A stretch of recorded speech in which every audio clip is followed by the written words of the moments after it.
안녕하세요. 이야기 다락방입니다. 오늘 밤 잠시 세상의 소란을 잊고 잔잔한 이야기 속에 빠져보는 건 어떠신가요? 저희는 당신의 지친 하루 끝에 따뜻한 위로와 편안한 잠을 선물하기 위해 정성껏 이야기를 만듭니다.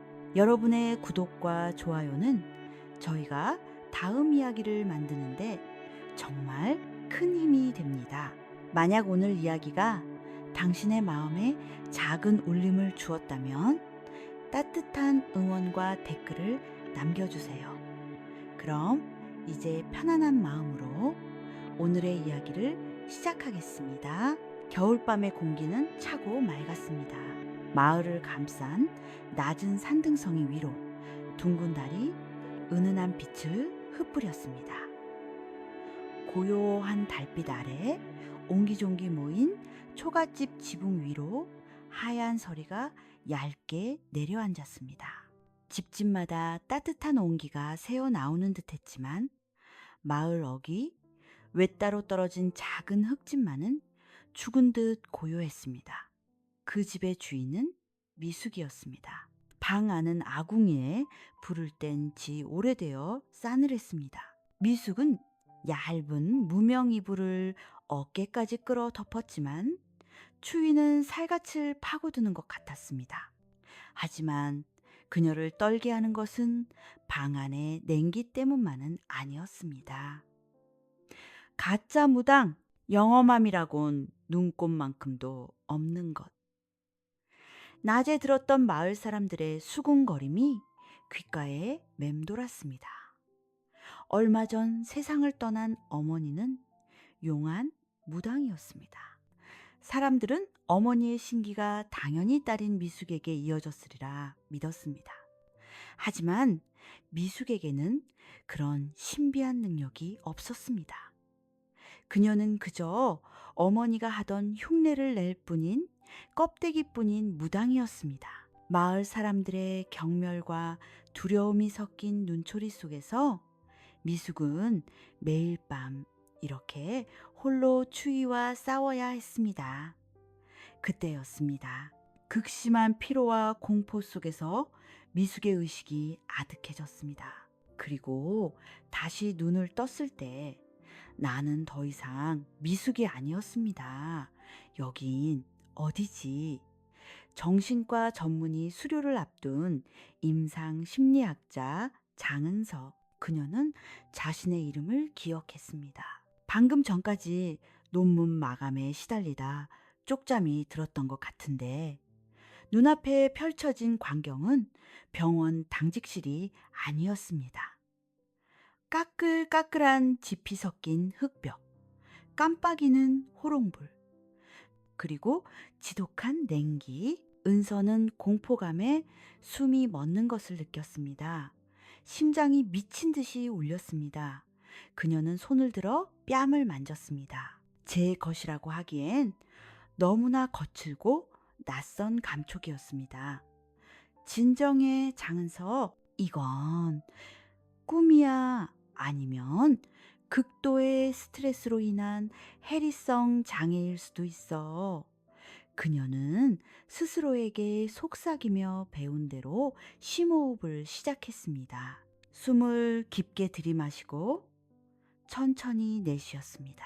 하나, 둘, 셋. 그 순간 밖에서 요란한 소리가 들려왔습니다. 쾅, 쾅, 쾅. 누군가 거칠게 살인문을 두드리고 있었습니다. 안에 있는 거 다 안다. 어서 문 열어라. 관아에서 나왔다. 미숙의 몸은, 아니, 이제 은서의 몸이 된 이 육체는 공포에 질려 사시나무처럼 떨기 시작했습니다. 은서는 본능적인 두려움에 몸을 움츠렸습니다. 잠시 후 문이 거칠게 열리고 두 명의 나졸이 횃불을 든 채 방 안으로 성큼 들어섰습니다. 그들 뒤로 이 마을의 사또인 김대감이 차가운 얼굴로 서 있었습니다.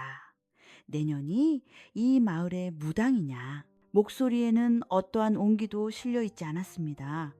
은서는 그저 고개를 끄덕이는 것밖에 할 수 없었습니다. 됐다! 사또는 짧게 말했습니다. 지금 당장 날 따라오너라. 무슨 일이시옵니까, 나리? 목소리가 가늘게 떨려 나왔습니다. 사또는 쯧! 하고 혀를 차며 말했습니다. 내 딸아이가 귀신에 들렸다. 며칠째 비명을 지르며 제 몸을 해하고 있단 말이다.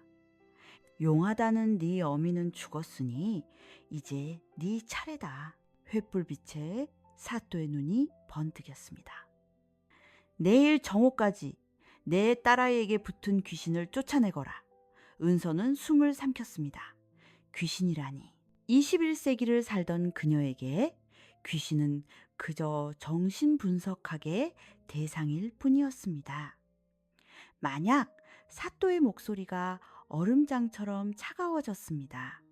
만약 네가 귀신을 쫓아내지 못한다면 감히 백성을 속이고 관할을 기만한 죄로 내년은 내일 그 자리에서 불에 타 죽을 것이다. 화형!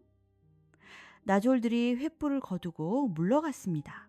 방 안에는 다시 어둠과 정적, 그리고 사또의 잔인한 경고만이 남았습니다. 은서는 망연자실하게 주저앉았습니다. 추위는 더 이상 느껴지지 않았습니다. 오직 생존에 대한 본능적인 공포만이 온몸을 감쌌습니다. 비명을 지른다. 제 몸을 해한다.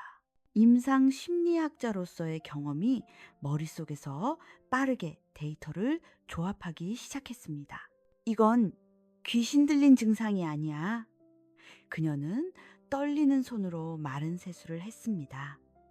이건 극심한 공포나 충격으로 인한 외상 후 스트레스 장애 PTSD 증상 혹은 그보다 더 끔찍한 무언가의 징후야. 은서는 다시 한번 깊게 숨을 들이마셨습니다. 방 안은 여전히 추웠지만 그녀의 눈은 조금씩 안정을 되찾고 있었습니다. 그녀는 살아남아야 했습니다. 그리고 저 귀신 들린 아이를 어쩌면 구해내야 할지도 몰랐습니다. 밤은 깊어지고 마을은 다시 깊은 잠에 빠져들었습니다. 싸늘한 흙집안 호롱불 심지가 가늘게 타들어가는 소리만이 낯선 세계에 떨어진 한 영혼의 고른 숨소리와 함께 밤을 지키고 있었습니다. 사또 일행이 몰고 온 칼바람이 가라앉아 방 안에는 다시 무거운 정적만이 남았습니다. 은서, 아니 이제 미숙의 몸을 한 그녀는 싸늘한 방바닥에 앉아 밤새 뒤척였습니다. 화형이라니. 죽음에 대한 공포가 엄습했지만 그녀는 임상 심리학자로서의 본능을 애써 일깨웠습니다. 아니야, 지금은 공포에 질릴 때가 아니야. 환자가 있어. 아주 위급한 환자. 그녀는 사또의 딸이 보인다는 증상 비명, 자해를 머릿속으로 되짚었습니다. 전형적인 극도의 심리적 고통이 신체로 발현되는 모습이었습니다. 그 아이에게 필요한 건 칼춤이나 부적이 아니야. 진정, 그리고 대화, 날이 밝아오기 시작했습니다. 창호지 너머로 희미한 빛이 스며들자 미숙은 자리에서 일어났습니다. 그녀는 굳은 결심을 한 얼굴이었습니다. 그녀는 어머니가 남긴 화려한 무복이나 방울, 부채 따위는 거들떠보지도 않았습니다. 대신 낡은 단지를 뒤져 얼마 남지 않은 엽전을 걸어모았습니다. 그녀가 향한 곳은 마을 어귀의 신당이 아니라 장터 끝에 자리한 작은 약방이었습니다. 약방 문을 열자 그윽하면서도 쌉싸름한 약재 냄새가 코끝을 감쌌습니다. 수백 개의 작은 서랍장이 벽을 가득 메운 그곳에는 한 노인이 볕이 잘 드는 창가에 앉아 낡은 의서를 읽고 있었습니다. 마을의 유일한 의원, 이 영감님이었습니다. 그는 돋보기 너머로 미숙을 흘끗 쳐다보았습니다. 그의 눈빛에는 호기심도 경계심도 아닌 그저 무관심이 서려 있었습니다. 마을 사람들은 그가 귀신이나 미신 따위를 극도로 불신하며 오직 맥과 약재만을 믿는 고집센 노인이라 수군댔습니다. 무당처자가 여긴 어쩐 일인가? 굿이라도 버리게. 그의 목소리는 마른 약재처럼 메마르고 담담했습니다. 미숙은 애써 침착하게 숨을 골랐습니다. 여기서부터가 시작이었습니다. 의원님, 약재를 좀 구하러 왔습니다. 이 영감은 책장에서 눈을 떼지 않은 채 물었습니다. 신내림에 쓸 약재라도 있나 보군. 독초라도 찾으러 왔는가?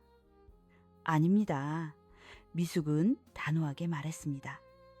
사람을 위한 약재입니다. 마음을 편안하게 해줄 약재가 필요합니다. 그제야 이 영감은 읽던 책을 덮고 돋보기를 내리며 미숙을 제대로 쳐다보았습니다.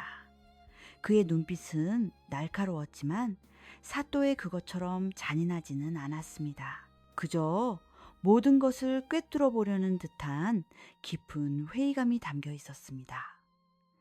마음을 편안하게 한다. 예, 심하신가 너무 거세요.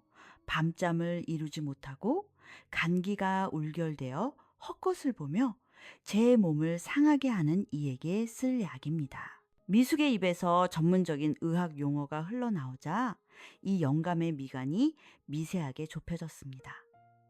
내년이 그런 것도 아느냔 말이다. 어머니께서 종종 그런 이들을 위해 약을 다리시는 것을 보았습니다.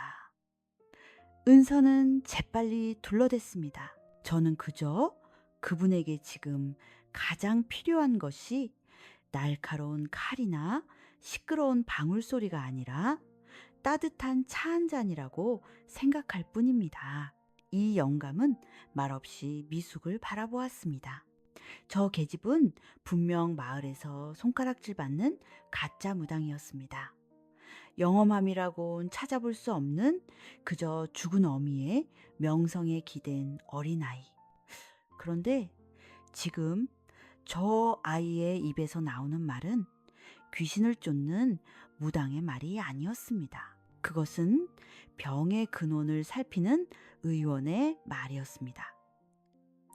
어떤 약재를 원하나 미숙은 침을 삼키고 자신이 아는 한도 내에서 가장 효과적인 신경 안정제 조합을 떠올렸습니다. 산조인, 아이과 백복신, 바루신을 주십시오. 그리고 마음을 맑게 할 국화주과도 조금 필요합니다. 혹 감초가 있다면 모든 약재를 조화롭게 할 수 있도록 조금만 넣어주시면 좋겠습니다. 이 영감의 눈이 커졌습니다. 산조인으로 잠을 다스리고 백복신으로 심신을 안정시키며 국화로 머리를 맑게 한다. 모든 것이 정확한 처방이었습니다. 너는 정령무당이 맞느냐? 저는 그저 아픈 사람을 돕고 싶을 뿐입니다. 이 영감은 한참 동안 말이 없었습니다. 그는 서랍장으로 다가가 작은 저울에 약재를 꼼꼼하게 달기 시작했습니다. 약재가 종이 위에 놓일 때마다 사각거리는 소리가 약방의 고요함을 채웠습니다. 사또의 따님 말이냐? 미숙은 대답 대신 침묵했습니다. 이 약재들은 귀신을 쫓는 약이 아니다. 그저 억지로 잠을 재우고 심신을 잠시 붙들어 매는 약일 뿐이야. 근본적인 원인은 사라지지 않지. 이 영감이 약재를 싸며 무뚝뚝하게 말했습니다. 알고 있습니다. 미숙이 조용히 대답했습니다. 하지만 깊은 상처를 입은 영혼은 먼저 편히 쉴 수 있는 시간이 필요합니다. 소리를 지를 힘조차 없을 때 그때서야 비로소 내면의 목소리를 들을 수 있으니까요. 이 영감의 손이 잠시 멈췄습니다. 그는 약재 꾸러미를 미숙에게 내밀었습니다. 엽전은 됐다 대신 그가 말했습니다. 나도 그 굿이라는 것을 봐야겠다. 내 약이 어떻게 쓰이는지, 그리고 네가 말하는 내면의 목소리라는 것이 무엇인지 내 두 눈으로 직접 확인해야겠어. 그의 눈에는 여전히 깊은 회의감이 서려 있었지만 그 밑바닥에는 아주 희미한 호기심이 싹트고 있었습니다. 미숙은 약재 꾸러미를 받아들었습니다. 따뜻하지는 않았지만 왠지 모를 든든함이 느껴졌습니다. 감사합니다, 의원님. 약방을 나서는 미숙의 발걸음은 올 때와는 달리 조금은 가벼워져 있었습니다. 차가운 겨울 공기 속에 쌉싸름하지만 향긋한 약재 냄새가 희미한 희망처럼 퍼져나갔습니다. 약속한 정오가 되었습니다. 미숙은 사또의 관아, 그 중에서도 가장 안쪽에 있는 별채로 불려갔습니다. 구시라 함은 을의 시끄러운 징과 꽹과리 소리가 울려 퍼지는 마당에서 벌어지는 법, 하지만 방 안은 뜻밖에도 고요하고 따뜻했습니다. 김사또가 아궁이에 장작을 아낌없이 지핀 덕에 방 안에는 훈훈한 온기마저 감돌았습니다. 하지만 그 온기와는 달리 방 안의 공기는 얼음장처럼 차갑고 날카로웠습니다. 방 안에는 4사람이 앉아 있었습니다. 상석에 앉은 김사또는 금방이라도 폭발할 듯 초조한 얼굴이었습니다. 그 옆에는 마을의 장로 2명이 불안한 눈빛으로 앉아 있었습니다. 그리고 가장 구석자리, 약재 꾸러미를 든 이 영감이 여전히 회의감 가득한 눈으로 묵묵히 자리를 지켰습니다.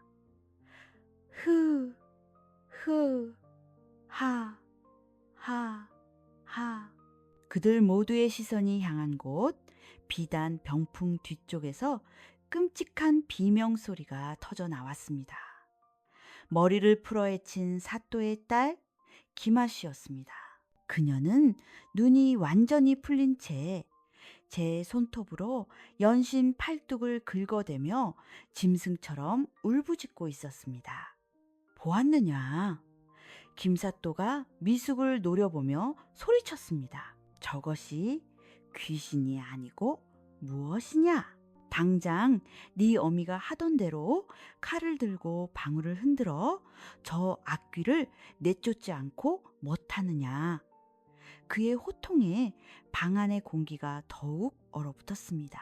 장로들은 겁에 질려 고개를 숙였습니다. 하지만 미숙은 이제는 완전히 장소의 의식으로 가득 찬 그녀는 조금도 동요하지 않았습니다. 그녀는 어머니가 남긴 요란한 무복도 날카로운 작두칼도 가져오지 않았습니다. 그녀의 손에 들린 것은 아침에 이 영감에게서 받아온 약재로 갓 다려낸 따뜻한 차 한 잔뿐이었습니다. 날이 미숙이 입을 열었습니다. 그녀의 목소리는 작았지만 방 안의 모든 소리를 잠재울 만큼 차분했습니다. 악귀는 시끄러운 소리를 두려워하지 않습니다. 오히려 더욱 기승을 부릴 뿐이지요. 진정한 악귀는 사람의 가장 약한 마음을 파고듭니다. 그러니 조용히 해야 합니다. 그녀는 김사또의 대답을 기다리지 않고 찻잔을 들고 천천히 김아씨에게 다가갔습니다. 이 영감의 미간이 좁혀졌습니다. 저것은 굿이 아니다. 미숙은 울부짖는 아씨의 앞에 조용히 무릎을 꿇고 앉았습니다. 아씨, 많이 힘드셨죠? 그녀의 목소리는 마치 깊은 밤, 고요한 산사에서 울리는 풍경 소리처럼 맑고 일정했습니다. 구판의 무당처럼 고함을 지르지도 알아들을 수 없는 주문을 외우지도 않았습니다. 저는 아씨를 해치러 온 사람이 아닙니다. 그저 아씨의 이야기를 들으러 왔습니다. 가, 가, 저리 가, 오지 마. 아씨는 미숙을 향해 손을 휘저었지만 그 목소리에는 분노보다 지독한 공포가 서려 있었습니다. 괜찮습니다. 미숙은 아씨의 손길을 피하지 않고 그저 일정한 거리를 둔 채 계속해서 말을 걸었습니다. 숨을 깊게 들이마셔 보세요. 저와 함께요. 천천히. 미숙은 자신이 먼저 눈을 감고 깊고 고른 숨소리를 들려주었습니다. 하나, 둘, 방 안에는 아씨의 거친 숨소리와 미숙의 차분한 숨소리만이 교차했습니다. 이것은 은서가 환자의 과호흡을 진정시킬 때 쓰던 가장 기본적인 심리 안정 요법이었습니다. 놀랍게도 아씨의 울부짖음이 조금씩 잦아들기 시작했습니다.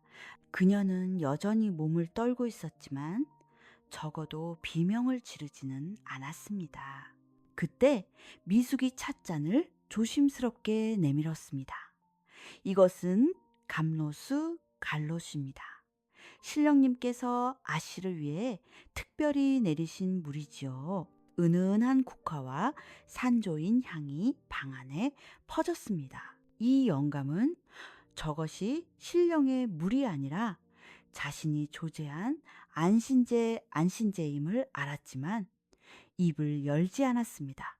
그는 그저 저 가짜 무당이 대체 무슨 일을 벌이는지 끝까지 지켜볼 참이었습니다. 아씨는 멍한 눈으로 찻잔을 바라보았습니다. 미숙은 아씨의 손을 부드럽게 잡아 찻잔을 쥐어주었습니다. 천천히 드셔보세요. 이 물이 아씨를 괴롭히는 모든 것들을 씻어내 줄 것입니다. 아씨는 홀린 듯 따뜻한 차를 한 모금 마셨습니다. 약효가 돌기 시작한 것인지 아니면 미숙의 목소리가 효과가 있었던 것인지 아씨의 몸에서 힘이 빠지기 시작했습니다. 방 안에 고요함이 찾아왔습니다. 김사또조차 숨을 죽인 채 이 광경을 지켜보고 있었습니다. 아씨가 옅은 흐느낌과 함께 중얼거렸습니다. 무서워, 무서워. 알고 있습니다. 미숙이 나지막이 대답했습니다. 이제 저에게 말해주시겠습니까? 아씨를 이토록 무섭게 하는 그 귀신은 대체 누구입니까? 방 안에 모든 소리가 멎었습니다. 사또의 거친 숨소리, 장로들의 말은 침 삼키는 소리, 그리고 이 영감의 지팡이 쥔 손에 희미하게 힘이 들어가는 소리뿐이었습니다. 모두의 시선이 미숙의 다음 행동에 쏠렸습니다. 김아 씨는 여전히 흐느끼고 있었지만 따뜻한 차 기운이 몸에 퍼졌는지 격려는 멈춘 상태였습니다. 텅 비어있던 그녀의 눈동자에 아주 희미한 초점이 돌아오기 시작했습니다. 미숙은 김사또나 장로들은 안중에도 없다는 듯 오직 아씨의 눈을 바라보며 속삭였습니다. 괜찮습니다. 이제 아무도 아씨를 해치지 못합니다. 그녀는 현대 심리학의 안전한 공간 기법을 사용했습니다. 지금부터 아씨는 아주 편안한 곳에 계실 겁니다. 따뜻한 이불 속 혹은 어릴 적 뛰놀던 꽃밭일 수도 있지요. 그녀의 목소리는 일정하고 나직했습니다. 마치 자장가처럼 듣는 이의 마음을 무장 해제시키는 힘이 있었습니다. 이제 그 귀신이 보이기 시작할 겁니다. 미숙은 아씨의 손을 부드럽게 쥐었습니다. 하지만 두려워 마세요. 그 귀신은 더 이상 아씨를 해칠 수 없습니다. 그저 아씨의 눈앞에서 어떤 모습인지 저에게만 살짝 이야기해 주시면 됩니다.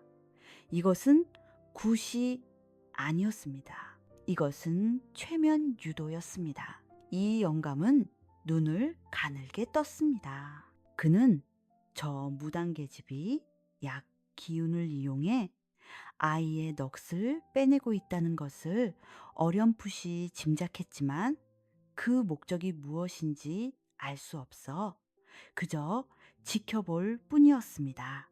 김아 씨의 눈꺼풀이 무겁게 감겼습니다. 그녀는 잠든 것 같기도 깨어 있는 것 같기도 한 몽롱한 상태에 빠져들었습니다. 보, 여요, 아씨의 입술이 달싹였습니다. 네, 보입니다. 미숙이 부드럽게 응수했습니다. 어떤 모습입니까? 크고 무서워요. 손이 아주 커요. 그 손이 아씨를 아프게 했습니까? 네, 너무 아파요. 술 냄새, 묵 냄새가 나요. 순간 방 안의 공기가 싸늘하게 얼어붙었습니다. 장로들의 얼굴이 하얗게 질렸습니다. 술과 묵, 그것은 사대부 남성. 특히 관아의 주인인 김사또에게서 나는 냄새였습니다. 김사또의 얼굴이 일그러지기 시작했습니다. 내 인연, 지금 무슨 쉿? 미숙은 사또를 돌아보지도 않고 단호하게 그의 말을 끊었습니다. 지금 신령께서 아이의 입을 통해 말씀하고 계십니다. 만약 여기서 소란을 피워 신령의 길을 막는다면 아이는 영원히 미쳐버릴 것입니다. 그래도 상관없으십니까? 미숙의 목소리에는 서늘한 기운마저 감돌았습니다. 김사또는 딸의 목숨을 걸고 호통을 칠 수는 없었습니다. 그는 입술을 깨물며 주저앉았지만 그의 눈은 당장이라도 미숙을 찢어 죽일 듯 이글거렸습니다. 미숙은 다시 아씨에게 집중했습니다. 그 귀신이 왜 이토록 아씨를 괴롭히는 것입니까? 원하는 것이 무엇입니까? 아씨의 얼굴이 고통으로 일그러졌습니다. 약 기운과 최면으로 억눌렀던 공포가 다시 터져 나오려는 듯 했습니다. 싫어! 가기 싫어! 혼인! 하기 싫단 말이에요. 아씨가 울기 시작했습니다. 왜 나를 그 늙은 돼지 같은 자에게 보내려 하십니까? 이제 모든 것이 명확해졌습니다. 장로 중 한 명이 숨을 흐 하고 들이마셨습니다. 김사또가 최근 딸의 혼사를 정략적으로 추진하고 있다는 소문은 사실이었습니다. 상대는 나이가 2배나 많은 부유하지만 평판이 좋지 않은 상인이었습니다. 미숙은 마지막 쐐기를 밟기로 했습니다. 그 귀신이 아씨에게 뭐라고 말했습니까? 혼인을 하지 않으면 어찌하겠다고 하던가요?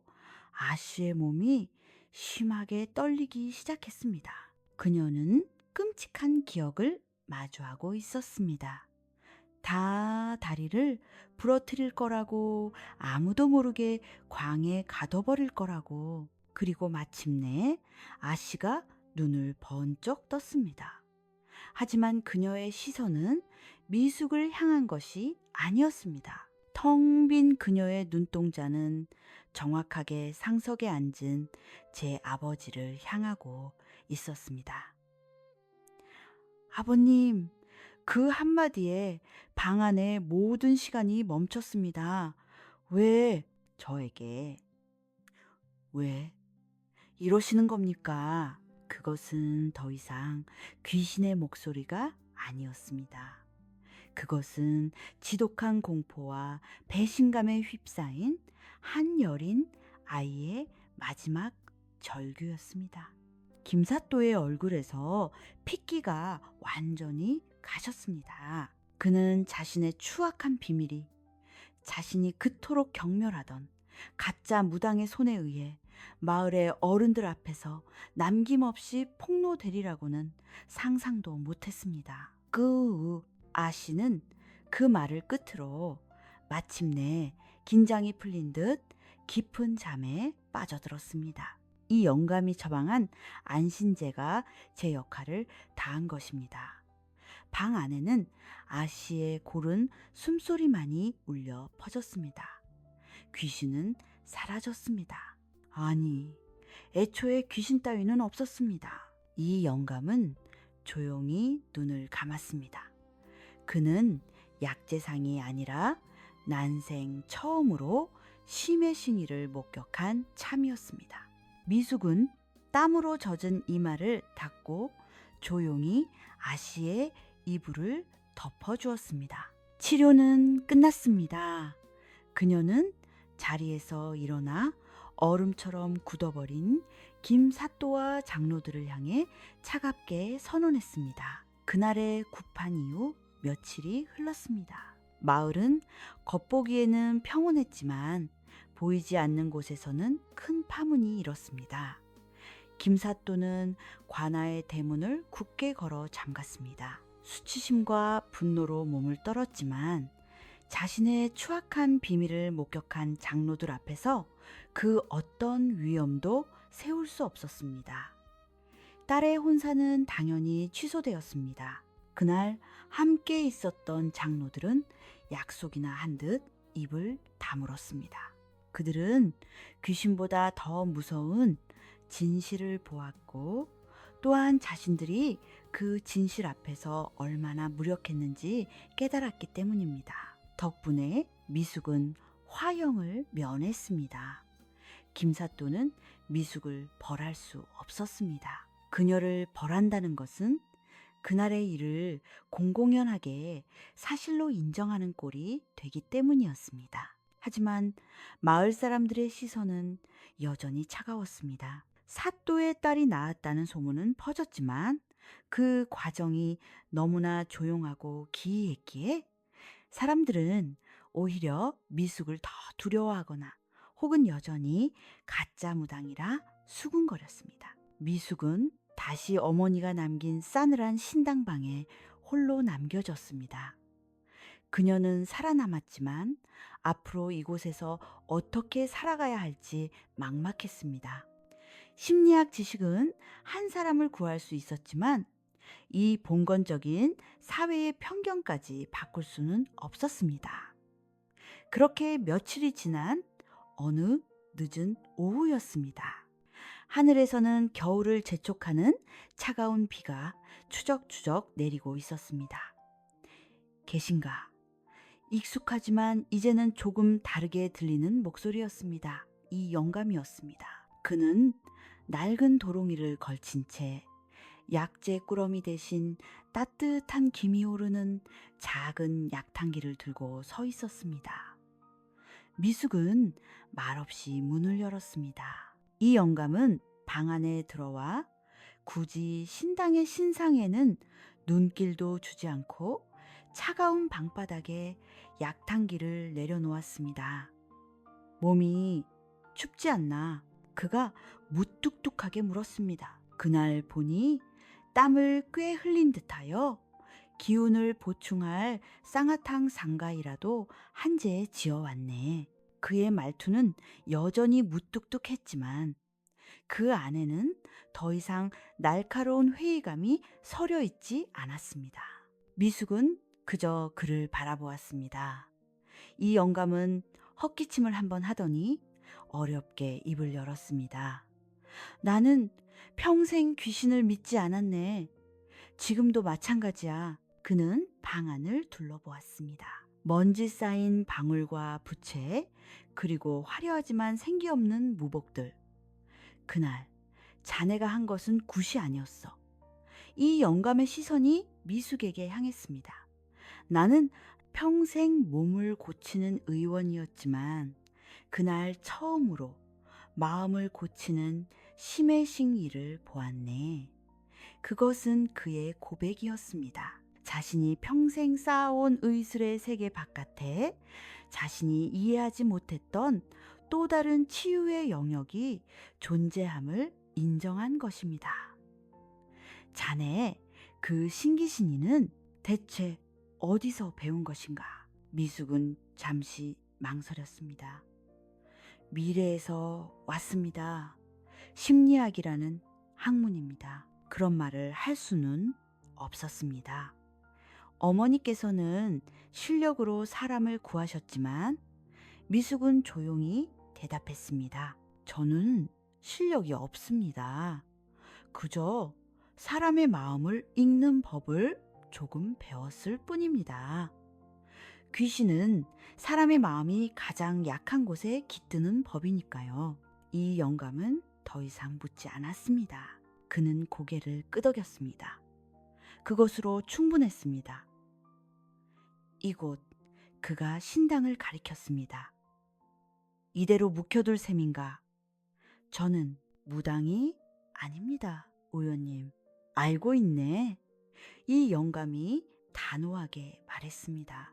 그러니 이곳을 신당이 아니라 약방으로 다시 열어야겠네.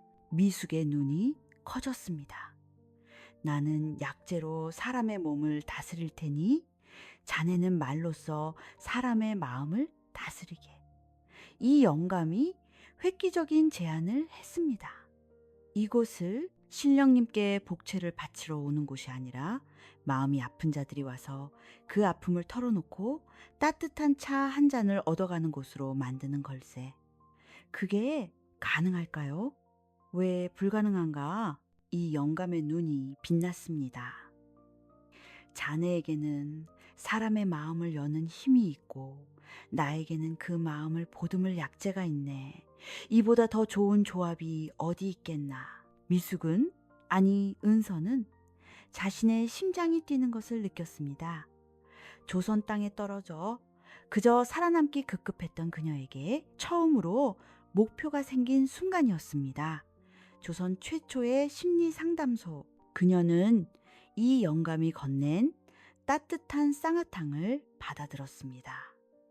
창밖의 빗소리가 더 이상 차갑게 들리지 않았습니다.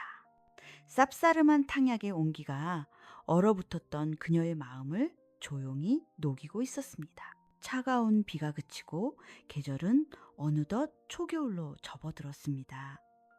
이 영감의 제안을 받아들인 날부터 미숙의 일상은 완전히 달라졌습니다. 가장 먼저 한 일은 음습했던 신당을 정리하는 것이었습니다. 미숙은 어머니가 남긴 오방신장기와 방울, 부채들을 깨끗이 닦아 괴짝 깊숙이 넣어두었습니다. 날카로운 작두칼은 이 영감이 대장간에 가져갔을 만한 호미로 바꿔왔습니다. 신당을 가득 채웠던 두려움의 상징들이 사라진 자리에 이 영감은 자신의 약방에 있던 오래된 약장력과 작은 화로를 들여놓았습니다. 이제 더 이상 이곳은 신당이 아니었습니다. 무속의 향냄새 대신 은은한 감초와 당귀 냄새가 방 안을 감돌았습니다. 이 영감은 아예 자신의 약방을 이곳으로 옮겨왔습니다. 어차피 늙은이 혼자 지키던 약방, 여기서 하나 저기서 하나 무슨 차이가 있겠나. 그는 무심한 척 말했지만 미숙은 그것이 자신을 향한 그의 깊은 배려임을 알았습니다. 두 사람은 방 한가운데에 작은 격자문거즈문을 세워 공간을 둘로 나누었습니다. 한쪽은 이 영감이 환자들의 맥을 짚고 약을 처방하는 몸의 약방이 되었습니다. 다른 한쪽은 미숙이 사람들의 이야기를 듣고 마음을 다독이는 마음의 약방이 되었습니다. 그들은 간판을 따로 걸지 않았습니다. 하지만 마을 사람들은 모두 그곳이 변했다는 것을 알았습니다. 매일 아침 굴뚝에서는 몸을 따뜻하게 데워주는 약재다리는 연기가 피어올랐고 밤이 되면 창호지 문틈으로 따뜻한 등불빛이 새어 나왔습니다. 하지만 처음 며칠간은 아무도 찾아오지 않았습니다. 마을 사람들은 여전히 가짜 무당년의 집이라 수군거렸습니다. 사또의 딸을 고친 것은 용한 재주였지만 그것이 오히려 사람들에게는 두려움으로 다가왔습니다. 그들은 멀찍이서 약방을 흘깃거릴 뿐 감히 문턱을 넘을 생각을 못했습니다. 쯧! 저리 겁들이 많아서야. 이 영감은 탕약을 다리며 혀를 찼지만 초조한 기색은 없었습니다. 병이란 본디 몸이든 마음이든 참을 수 없을 만큼 아파야 의원을 찾게 되는 법일세. 그의 말은 틀리지 않았습니다. 닷새째 되던 날 해가 저물어 스산한 바람이 불기 시작할 무렵 드디어 첫 번째 환자가 찾아왔습니다. 몇 달 전 산에서 약초를 캐던 남편을 딜이 떼에게 잃고 홀로 남겨진 박할머니였습니다. 저 영감님 계신가요? 할머니는 문틈으로 고개만 겨우 내민 채 방 안의 미숙을 보고는 화들짝 놀라 뒤로 물러섰습니다. 아이고, 네, 내가 잘못 찾아왔. 아닙니다, 할머니. 들어오시지요. 이 영감이 할머니를 안으로 이끌었습니다.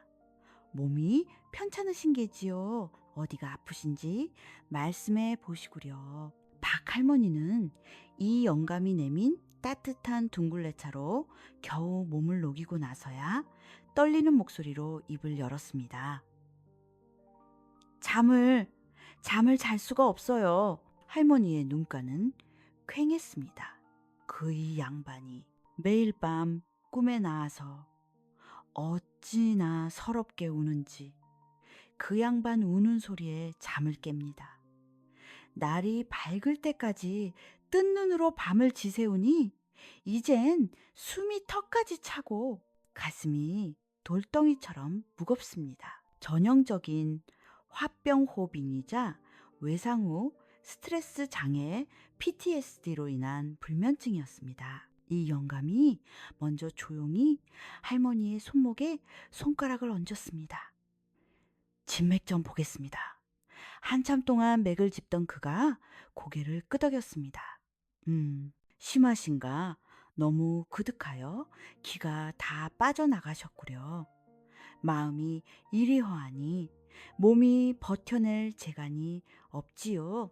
이 영감은 약장으로 가 산조인과 백복신을 꺼냈습니다. 이것은 마음을 가라앉히고 잠을 편히 오게 하는 약재입니다. 다려 드릴 테니 자기 전에 꼭 드시구려. 할머니는 약재를 받아들었지만 여전히 불안한 기색이 역력했습니다. 영감님, 약만 먹으면 정말 괜찮아지는 걸까요? 그 이 양반이 꿈에 안 나올까요? 그때였습니다. 조용히 듣고만 있던 미숙이 따뜻한 찬물을 새로 따르며 입을 열었습니다. 할머니! 그녀의 목소리는 방 안의 약재 향기처럼 부드럽고 따뜻했습니다. 돌아가신 할아버님은 어떤 분이셨어요? 박할머니는 깜짝 놀라 미숙을 바라보았습니다. 지금껏 어느 누구도 심지어 자식들조차 돌아간 남편에 대해 묻지 않았습니다. 그저 잊으라고 산 사람은 살아야지라고 말할 뿐이었습니다. 우리 영감은 할머니의 눈에 눈물이 고이기 시작했습니다. 무뚝뚝해도 참 다정한 사람이었지. 미숙은 그저 고개를 끄덕이며 할머니의 이야기를 들었습니다. 그녀는 치료를 하려 하지 않았습니다. 그저 할머니가 마음속에 쌓아둔 이야기를 마음껏 쏟아낼 수 있도록 묵묵히 그 곁을 지켰습니다. 할머니는 한참 동안 남편과의 추억을 이야기했습니다. 처음 만난 날, 자식들을 낳던 날, 그리고 마지막 그날까지. 울다가 웃다가 다시 울기를 반복했습니다. 이 영감은 그저 묵묵히 화로의 불을 지킬 뿐이었습니다. 한 시즌도 시간이 꼬박 흘렀을까. 할머니는 마침내 속에 담아두었던 모든 응어리를 토해낸 듯 깊은 한숨을 내쉬었습니다. 이상하네. 할머니가 젖은 눈가를 훔치며 말했습니다. 이렇게 속 시원하게 영감 이야기를 한 건 처음이야. 꼭 죽은 영감이 내 옆에서 다 들어준 것 같아. 미숙은 부드럽게 미소 지었습니다. 할아버님은 꿈속에서 우시는 게 아닐 거예요. 할머니. 그녀가 할머니의 주름진 손을 잡았습니다.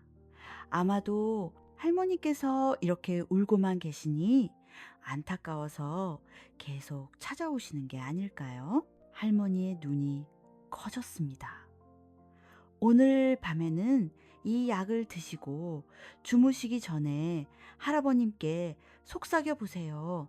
미숙이 말했습니다. 나는 괜찮으니 이제 편히 가시라고요. 그리고 고마웠다고요. 그날 밤 박할머니는 몇 달 만에 처음으로 꿈도 꾸지 않고 깊은 잠을 잤습니다. 다음 날 무당집에서 귀신 쫓는 약이 아니라 잠 잘 오는 약을 지어준다더라. 거기 가면 그 젊은 무당이 내 속 얘기도 다 들어준다더라는 소문이 따뜻한 약 연기처럼 온 마을에 퍼져나가기 시작했습니다. 마음의 약방이 문을 연 첫 번째 겨울이었습니다. 혹독했던 겨울이 물러가고 처마 밑으로 따뜻한 봄볕이 스며들기 시작했습니다. 마음의 약방이 문을 연 지도 어느덧 반년이 훌쩍 지나고 있었습니다. 그 사이 미숙과 이 영감의 약방은 더 이상 저주받은 무당의 집이 아니었습니다. 그곳은 마을 사람들에게 없어서는 안 될 쉼터가 되었습니다. 몸이 아픈 이들은 이 영감의 정확한 진맥과 약재로 몸을 추슬렀고, 마음이 아픈 이들은 미숙의 따뜻한 차 한 잔과 다정한 목소리 앞에서 속내를 털어놓았습니다. 박할머니는 더 이상 악몽을 꾸지 않았습니다. 대신 이제는 꿈에 남편이 나와 잘 살고 있다며 환하게 웃어준다고 했습니다. 남편의 잦은 노름과 폭력에 시달리던 젊은 안악은 미숙과의 상담을 통해 자신이 잘못한 것이 아님을 깨닫고 당당하게 살아갈 용기를 얻었습니다. 과거 시험에 번번이 낙방하여 삶의 의욕을 잃었던 한 선비는 이 영감의 총명탕과 미숙의 인지행동치료 스스로는 마음 다스리기라 불렀습니다를 통해 우울감에서 벗어나 다시 책을 펼쳤습니다. 병자는 몸을 고치고 근심 있는 자는 마음을 고친다. 이 소문 입소문은 따뜻한 봄바람을 타고 마을의 경계를 넘어 인근 고을까지 퍼져나갔습니다. 처음에는 반신반의하던 사람들도 벼랑 끝에 몰린 심정으로 약방을 찾았다가 웃는 얼굴로 돌아가는 것을 보고는 더 이상 미숙을 가짜 무당이라 부르지 않았습니다. 사람들은 그녀를 심이싱, 즉 마음을 고치는 의원이라 부르기 시작했습니다. 반면 김사또의 위세는 날이 갈수록 초라해졌습니다.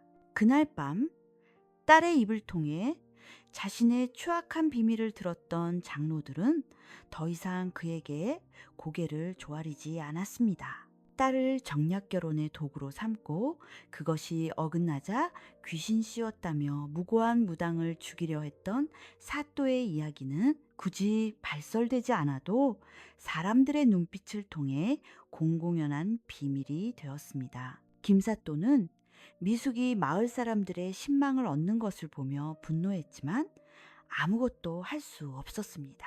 그가 미숙을 백성을 홀리는 요물이라 비난하려 할수록 사람들은 오히려 제 딸의 병도 못 고치면서라며 뒤에서 손가락질했습니다. 그렇게 봄이 무르익어갈 무렵 한양에서 손님이 찾아왔습니다. 말끔한 관복을 차려입은 내의원 소속의 어의와 글을 수행하는 몇몇 의원이었습니다. 이곳이 그 기이한 방식으로 병을 고친다는 신당인가? 어이는 날카로운 눈으로 약방을 훑어보았습니다. 그의 눈에는 여전히 무송에 대한 깊은 불신이 서려 있었습니다. 신당은 아닙니다, 나으리. 이 영감이 조금도 굽히지 않고 대답했습니다. 이곳은 몸과 마음이 아픈 이들이 잠시 쉬어가는 약방일 뿐입니다. 어이는 코웃음을 쳤습니다. 마음이 아픈 것은 의지가 박약한 탓이거늘 어찌 그것을 약으로 다스린단 말인가. 약으로만 다스리진 않습니다. 미숙이 조용히 앞으로 나서며 말했습니다. 그저 그 마음의 소리를 들어드릴 뿐입니다. 어이는 미숙을 위아래로 훑어보았습니다. 앳되어 보이지만 그 눈빛은 호수처럼 깊고 고요했습니다. 듣자 하니 그대가 사또의 딸을 낳게 했다지. 귀신을 쫓아냈다던데 저는 귀신을 쫓아낸 적이 없습니다. 미숙이 차분하게 대답했습니다. 아씨의 마음속에 깃든 두려움을 걷어냈을 뿐입니다. 두려움이 사라지자 아씨는 스스로 일어설 힘을 되찾으셨습니다. 궤변이로군. 어이는 사실 임금의 명을 바꾼 것이었습니다. 최근 임금이 알 수 없는 불면증과 신병신빙에 시달리고 있었는데 용하다는 약과 침술도 모두 소용이 없었습니다. 그러던 차에 말리로서 마음의 병을 고치는 처자가 있다는 소문을 듣고 반신반의하며 그들을 보낸 것이었습니다. 어이 자신도 몇 년째 알 수 없는 불면증과 불안감 공황장애의 초기 증상으로 고통받고 있었습니다. 좋다. 어이가 결심한 듯 말했습니다. 내 병도 고칠 수 있는지 시험해 보겠다. 그는 자신의 증상을 털어놓았습니다. 시도 때도 없이 가슴이 답답하고 잠자리에 들면 죽을 것 같은 공포가 밀려와 뜬 눈으로 밤을 지새운다고 했습니다. 미숙은 그가 귀신이나 실력을 시험하러 온 것이 아님을 간파했습니다. 그는 정말로 아픈 환자였습니다. 나으리 미숙은 그를 마음의 약방 쪽으로 안내했습니다. 오늘은 제가 나으리께 이야기를 하나 들려드리지요. 아주 편안하고 긴 이야기입니다. 미숙은 그를 편안한 자리에 앉히고 이 영감이 특별히 블렌딩한 안신 찬시를 내어주었습니다. 그리고 그녀는 가장 자신 있는 심리치료, 즉 이야기 요법 스토리 테라피를 시작했습니다. 그녀의 목소리는 나직하고 평온했습니다. 그녀는 한양의 시끄러운 궁궐 이야기도 병증에 대한 이야기도 하지 않았습니다. 그저 고요한 숲속을 걷는 이야기, 따뜻한 아랫목의 온기, 대시풀 스치는 바람소리, 어린 시절에 가장 행복했던 기억을 떠올리게 하는 그런 이야기들을 천천히 그리고 나지막하게 들려주었습니다. 어이는 처음에는 날카로운 눈빛으로 그녀의 의도를 파악하려 했지만 쌉싸름한 차 기운이 몸에 퍼지고 미숙의 목소리가 귓가에 맴돌자 자신도 모르게 수십 년간 굳어있던 어깨의 힘이 빠지는 것을 느꼈습니다. 이제 숨을 깊게 들이마시고 천천히 내쉬어 봅니다. 어이의 거칠었던 숨소리가 점점 고르게 변해갔습니다. 한 시즌이 지났을 때 그는 자신이 의원이라는 사실도 잊은 채 깊은 잠에 빠져들었습니다. 그가 다시 눈을 떴을 때는 창밖이 이미 어둑해진 후였습니다. 네, 내가 잠이 들었었나? 그는 자신의 몸이 깃털처럼 가벼워진 것을 느끼고 경악했습니다. 잠시 주무셨습니다, 나으리. 미숙이 잔잔하게 미소 지었습니다. 어이는 한참 동안 말이 없었습니다. 그는 평생을 의술에 바쳤지만 이런 식의 치료는 본 적도 들은 적도 없었습니다. 이것은 의술인가 요술인가 그저 쉼입니다, 나으리. 미숙이 대답했습니다.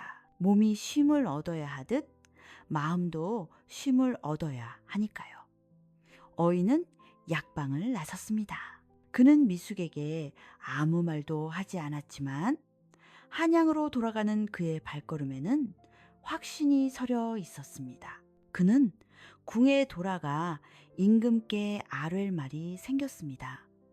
요물이 아니라 어쩌면 조선의 신병을 고칠 새로운 심해싱 일을 찾았을지도 모른다고 말입니다. 어이가 한양으로 돌아간 지 보름 만에 작은 시골 마을은 다시 한번 발칵 뒤집혔습니다.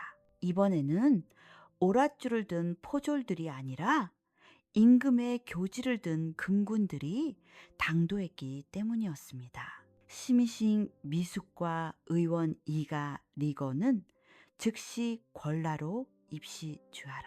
마을 사람들은 그제야 자신들이 가짜 무당이라 손가락질했던 처자가 실은 임금님까지 부르는 귀한 인물이었음을 깨닫고 땅을 치며 후회했습니다. 한양으로 가는 길은 멀고 험했지만 미숙의 마음은 이상하리만치 고요했습니다. 곁에는 든든한 스승이자 동반자가 된 이 영감이 함께였습니다. 두려우냐? 이 영감이 덜컹거리는 마차 안에서 물었습니다. 조금은요, 미숙이. 아니, 은서가 솔직하게 대답했습니다. 하지만 그분도 그저 환자일 뿐이겠지요. 제가 만났던 박할머니나 김아씨처럼요. 그녀의 말에 이 영감은 빙그레 미소 지었습니다. 궁궐은 웅장했지만 그만큼이나 깊은 그늘을 품고 있었습니다. 그들이 마침내 만난 조선의 임금주상 전하은 만백성의 아버지라기엔 너무나 지치고 불안해 보이는 한 명의 사람이었습니다. 임금은 극심한 불면증과 심계항진, 내신지간지에 시달리고 있었습니다. 어이는 물론 용하다는 모든 의원이 백방으로 약을 썼지만 임금의 병은 몸이 아닌 마음에서 비롯된 것이었습니다.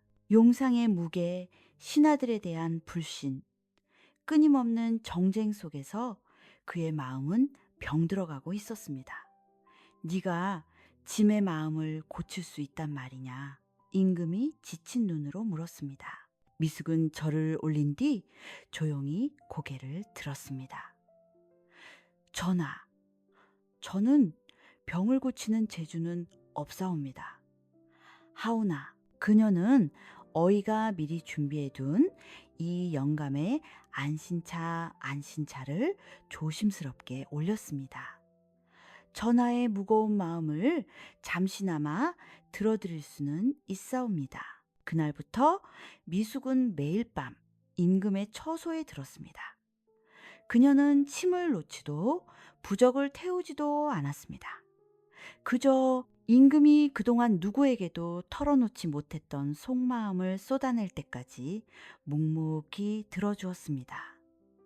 그녀는 현대 심리학의 경청과 기법을 사용했습니다. 임금의 말을 판단하지도 반박하지도 섣부른 조언을 하지도 않았습니다. 때로는 임금의 불안감에 공감했고 때로는 그가 스스로 답을 찾을 수 있도록 질문을 던졌습니다. 그리고 모든 이야기가 끝나면 그녀는 가장 자신 있는 이야기 치료를 시작했습니다. 그것은 정치에 대한 이야기도 병증에 대한 이야기도 아니었습니다. 그저 어린 시절 뛰놀던 고향의 저녁 연기, 땀 흘려 일한 뒤 마시는 시원한 물 한 잔에 같이 어둠이 내리면 반드시 아침이 온다는 자연의 섭리, 그런 평범하고도 따뜻한 이야기들이었습니다. 이 영감은 미숙의 치료를 돕는 약재를 처방했습니다. 그의 약은 임금의 상기된 화를 내리고 미숙의 이야기는 임금의 지친 마음을 어루만졌습니다. 한 달이 지났을까? 어느 날 아침 임금은 몇 년 만에 처음으로 악몽 없이 깬 아침을 맞이했습니다. 머리를 짓누르던 돌덩이가 사라진 듯 정신이 맑아졌습니다. 참으로 기이한 의술이로다. 임금은 감탄했습니다. 의술이 아니오라 소통이옵니다, 전하. 미숙이 대답했습니다. 마음은 닫혀있기에 병드는 법입니다. 그저 흐르게 하였을 뿐입니다. 임금은 그날 크게 웃었습니다. 그리고 맑아진 정신으로 그동안 미뤄두었던 정무를 처리하기 시작했습니다. 가장 먼저 김사또에 대한 조사가 이루어졌습니다. 자신의 딸을 학대하고 그 죄를 덮기 위해 무고한 백성을 죽이려 한 죄, 임금의 병을 고친 심해를 해하려 한 죄. 며칠 뒤 마을에는 김사또가 파짓되어 멀리 유배류배를 떠났다는 소식이 전해졌습니다. 그것은 피를 부르는 잔인한 복수가 아니었습니다. 그가 그토록 집착했던 권력과 명예를 모두 잃고 자신의 죄를 평생 되돌아보며 살아야 하는 가장 인간적인 대가였습니다. 그의 딸 김아씨는 외가로 보내져 마침내 지옥 같던 집을 벗어나 새로운 삶을 시작하게 되었습니다. 그리고 궁궐에서는 미숙에게 새로운 직위가 내려졌습니다. 그대는 귀신을 섬기는 무당이 아니라 사람의 마음을 다스리는 무당이로다. 임금이 말했습니다. 짐은 그대에게 국무당고의 직위를 내리노라. 앞으로 그대는 흉가를 점치는 것이 아니라 짐과 왕실, 나아가 고통받는 백성들의 마음을 보살피는 일을 하라. 국무당, 그것은 조선 역사상 처음으로 심리치료를 공식적인 직위로 인정한 순간이었습니다. 이 영감 역시 어의로 임명되어 미숙과 함께 궁궐 안팎의 마음의 약방을 돌보게 되었습니다. 시간이 흘러 계절이 몇 번이고 다시 피고 졌습니다. 한양의 작은 골목에 위치한 해민석 회민슈의 작은 별채, 그곳은 국무당 미숙과 어의 이 영감이 함께 운영하는 마음의 약방이 되었습니다. 신분고하를 막론하고 마음이 아픈 이들은 누구나 그곳을 찾아와 자신의 이야기를 털어놓고 따뜻한 차 한 잔을 얻어갔습니다. 깊은 밤, 창호지 문 밖으로 은은한 등불빛이 새어나옵니다. 이제는 완연한 여인의 모습을 한 미숙은서 이 책상에 앉아 환자들의 상담 일지를 정리하고 있습니다. 그녀는 더 이상 미래로 돌아갈 생각을 하지 않았습니다. 그녀는 이곳 조선에서 그 누구도 시도하지 못했던 심리 상담이라는 씨앗을 뿌렸고 그 씨앗이 천천히 뿌리 내리는 것을 지켜보고 있었습니다. 창밖을 보니 둥근 달이 한양의 지붕들 위로 휘영청 떠올라 고요한 빛을 세상에 뿌리고 있었습니다. 마치 모든 상처받은 영혼들을 따뜻하게 안아주는 듯 했습니다. 미숙은 이 영감이 만들어준 쌉싸름한 국화차를 한 모금 마셨습니다. 마음이 더할 나위 없이 평온했습니다. 오늘 밤 저의 이야기가 당신의 마음에 작은 위로가 되었기를 바랍니다. 고요한 밤 편안한 잠 이루시길 기원합니다. 저의 이야기가 마음에 드셨다면 구독과 좋아요를 눌러주세요. 여러분의 따뜻한 응원은 저에게 큰 힘이 됩니다. 다음에도 더 좋은 이야기로 찾아뵙겠습니다.